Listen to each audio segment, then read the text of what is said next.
கொடுக்கப்பட்டுள்ள வடிவத்தில் அமைந்துள்ள அரைவட்டங்கள் எத்தனை? இந்த வடிவத்துல பாருங்க, நிறைய பெரிய சிறிய வட்டங்கள் இருக்கிறது தெரியுது. எத்தனை அரைவட்டங்கள் இருக்கு கவுண்ட் பண்ணுங்க. 1 2 3 4 5 6 7 8. இதே போல இந்த வடிவத்துல பாருங்க, இதுல 2 கிடைக்குமா? அதே போல இந்த அமைப்புல எடுத்தீங்கன்னா 2 கிடைக்குமா? அப்ப மொத்த அரைவட்டங்களின் எண்ணிக்கை 8 + 2 + 2 12. கொடுக்கப்பட்டுள்ள வடிவத்தில் அமைந்துள்ள முக்கோணங்கள் எத்தனை? இந்த வடிவத்தை பாருங்க, எத்தனை முக்கோணங்கள் இருக்கு? 1 2 3 4 5 6. அதுவே இந்த வடிவத்துல எடுத்து பாத்தீங்கன்னா 1 2. அதுவே இந்த அமைப்புல எடுத்து பாத்தீங்கன்னா 1 2. அப்படின்னா மொத்த முக்கோணங்களின் எண்ணிக்கை 6 + 2 + 2 மொத்தம் 10.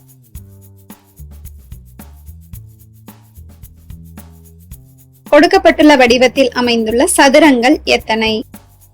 பாருங்க, எத்தனை சதுரங்கள் கிடைக்குது? 1 2 3 4 5 6.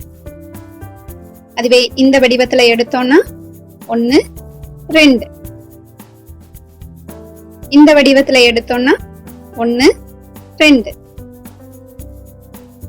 அதுவே இது போல எடுத்து பாத்தீங்கன்னா 1, இந்த அமைப்புல 1, இந்த அமைப்புல 1. அப்படின்னா மொத்த சதுரங்களின் எண்ணிக்கை 6 + 2 + 2 + 1 + 1 + 1 மொத்தம் 13.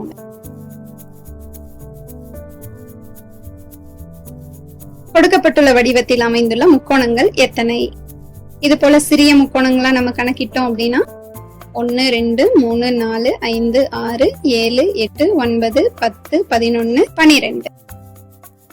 அதுவே இது போல 2 முக்கோணங்களை இணைச்சு பாத்தீங்கன்னா 1 2 முழுவதுமா எடுத்தீங்கன்னா 3. அதே போல 4 5 முழுவதுமா எடுத்தீங்கன்னா 6. இதே போல இந்த மேல்புறம் இருக்கக்கூடிய 2 முக்கோணங்களை இணைச்சு பாருங்க, 1 2 3. அப்படின்னா மொத்த முக்கோணங்களின் எண்ணிக்கை 12 + 6 + 3 மொத்தம் 21.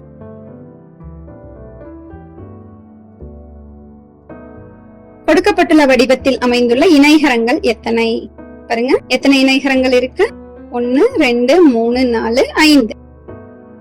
1 2 1 1 1 2 1. அப்படின்னா மொத்த இணைகரங்களின் எண்ணிக்கை 5 + 2 + 1 + 1 + 2 + 1 மொத்தம் 12. கொடுக்கப்பட்டுள்ள வடிவத்தில் அமைந்துள்ள சரிவகங்கள் எத்தனை? பாருங்க, இந்த அமைப்புல நமக்கு சரிவகம் அப்படின்னு பார்த்தா 2 வடிவங்கள் தான் இருக்கு. மொத்த சரிவகங்களின் எண்ணிக்கை 2.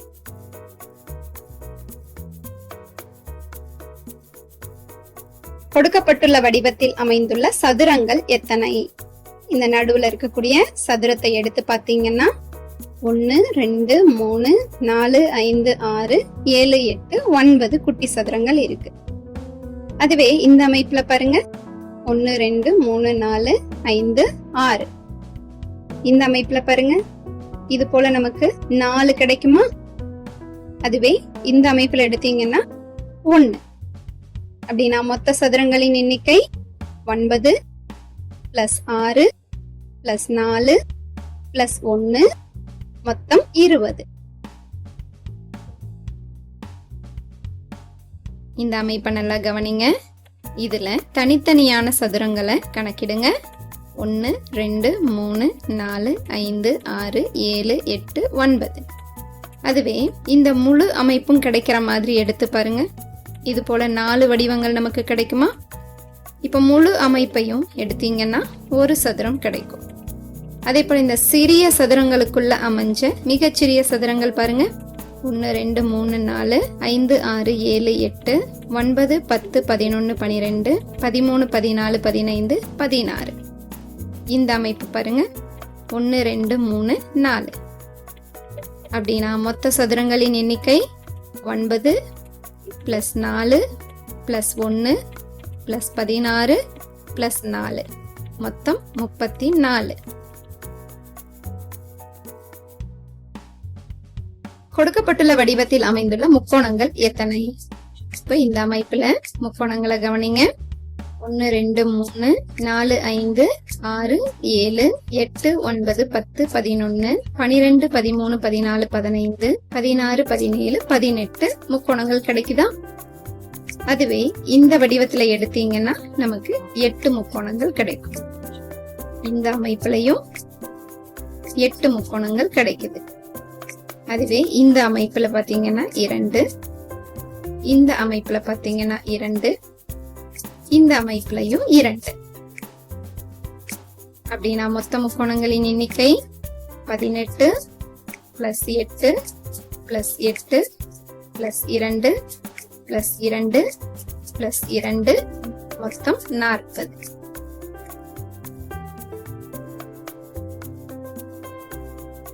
சிறிய முக்கோணங்கள் பாருங்க. 8 கிடைக்குதா?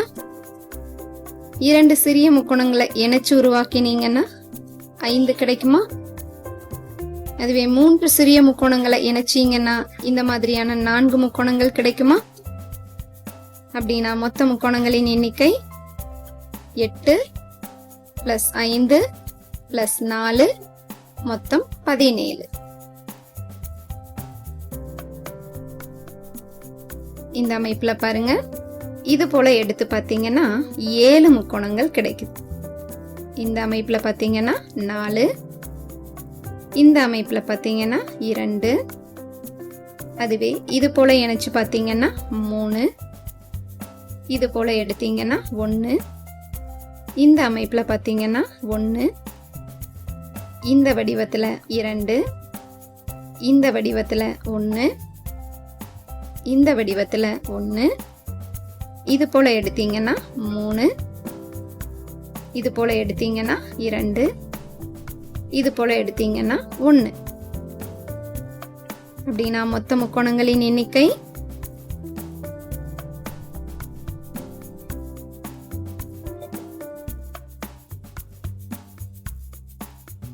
இந்த அமைப்புல பாருங்க. சிறிய முக்கோணங்களை மட்டும் எடுத்தோம்னா 12 சிறிய முக்கோணங்கள் நமக்கு கிடைக்குது. அதுவே 2 சிறிய பகுதிகளை இணைச்சு பார்த்தோம்னா 10 முக்கோணங்கள் கிடைக்குதா? அதுவே 3 சிறிய பகுதிகளை இணைச்சோம்னா 6 முக்கோணங்கள் நமக்கு கிடைக்கும். 4 சிறிய பகுதிகளை இணைச்சோம்னா 2 முக்கோணங்கள் கிடைக்கும். 5 சிறிய பகுதிகளை இணைச்சு பார்த்தோம்னா 2 முக்கோணங்கள் கிடைக்கும். 6 சிறிய பகுதிகளை இணைச்சா 2 முக்கோணங்கள் கிடைக்கும். அதுவே 10 சிறிய பகுதிகளை இணைச்சோம்னா இது போல ஒரு முக்கோணம் கிடைக்கும். அப்படின்னா மொத்த முக்கோணங்களின் எண்ணிக்கை 12 10 6 2 2 2 1 மொத்தம் 35. இந்த அமைப்புல பாருங்க. சிறிய முக்கோணங்கள் எத்தனை இருக்கு? 9. 2 சிறிய பகுதிகளை இணைச்சு பாருங்க. 10 முக்கோணங்கள் கிடைக்குதா? 3 சிறிய பகுதிகளை இணைச்சு பாருங்க. இது போல 4 முக்கோணங்கள் கிடைக்குதா? 4 சிறிய பகுதிகளை இணைச்சோம்னா இது போல 2 முக்கோணங்கள் கிடைக்கும். 5 சிறிய பகுதிகளை இணைச்சோம்னா இது போல ஒரு முக்கோணம் கிடைக்குதா? அப்படின்னா மொத்த முக்கோணங்களின் எண்ணிக்கை 9 + 10 + 4 + 2 + 1 மொத்தம் 26. கொடுக்கப்பட்டுள்ள வடிவத்தில் அமைந்துள்ள சரிவகங்கள் எத்தனை? சரிவகம்னா நமக்கு தெரியும், ஒரு ஜோடி மட்டும் இணையாக உள்ள ஒரு அமைப்பு. இப்ப இதுல பாருங்க, சிறிய சரிவகங்களா நம்ம எடுத்தோம்னா மொத்தம் 4 கிடைக்குதா? இதுவே 2 பகுதிகளை சேர்த்து பார்க்கும் பொழுது 2 சரிவகங்கள் கிடைக்குதா? அதுவே 4 பகுதிகளை சேர்த்து ஒரு சரிவகத்தை உருவாக்கலாமா? அப்ப மொத்த சரிவகங்களின் எண்ணிக்கை 4 + 2 + 1 மொத்தம் 7.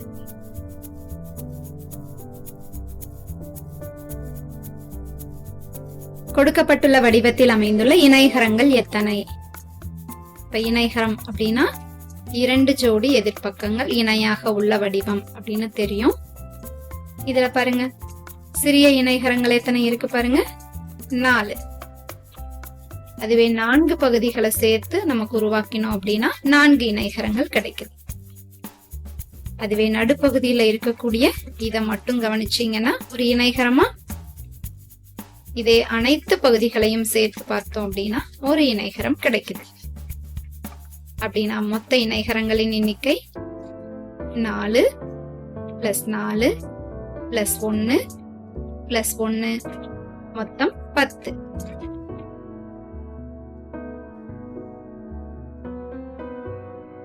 கொடுக்கப்பட்டுள்ள வடிவத்தில் அமைந்துள்ள முக்கோணங்கள் எத்தனை? இந்த அமைப்புல பாருங்க, சிறிய முக்கோணங்களின் எண்ணிக்கை 14. அதுவே 2 பகுதிகளை சேர்த்தோம் அப்படின்னா 14 முக்கோணங்கள் கிடைக்குது. அதுவே 4 பகுதிகளை சேர்த்தா நமக்கு இது போல 6 முக்கோணங்கள் கிடைக்கும். அதுவே 8 பகுதிகளை சேர்த்தா இது போல 2 பெரிய முக்கோணங்கள் கிடைக்கும். அப்படின்னா மொத்த முக்கோணங்களின் எண்ணிக்கை 14 + 14 + 6 + 2 மொத்தம் 36.